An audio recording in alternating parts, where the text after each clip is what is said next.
So, good morning mga ka-solar, no? So, karong adlaw guys, nagpalit din mi ka ng solar panel nila papa o mama kay na sila plano nga mag-upgrade sila og 24 volts setup. Since na namin may 12 volt setup sa balay, nagpalit sila og duha ka panel.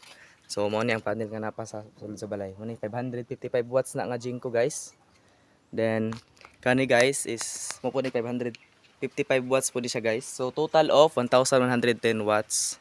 So to upgrade para mapagana ang 72 watts nga ref o washing. Pero ang among yung target ani guys is ref ay aning washing. Washing yun among target ani nga mapagana na mo among washing nga maka laba. So mo ni siya. So ang katason na niya guys is 7 feet og tunga. Then ang yang kalap doon is nasa mga 4 feet. So abang-abang mo sa next update kay mag-post ko ani og kanang kompleto na na-set na siya. Post tutorial unsa nako siya pag-install, unsa pod pag-kwenta.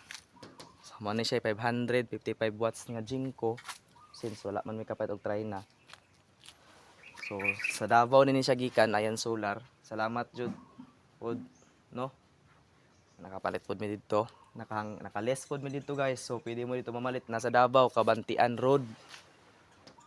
Davao City, Kabantian Road sa Warehouse 5 sa atbang sa Jehovah's Witnesses no, gipalit na mo ni ang panel. So son to upgrade mi og 24 volt setup, mudaog og washing.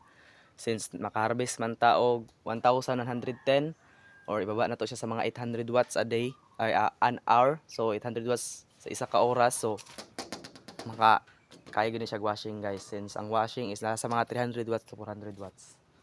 So abang-abang. Thank you.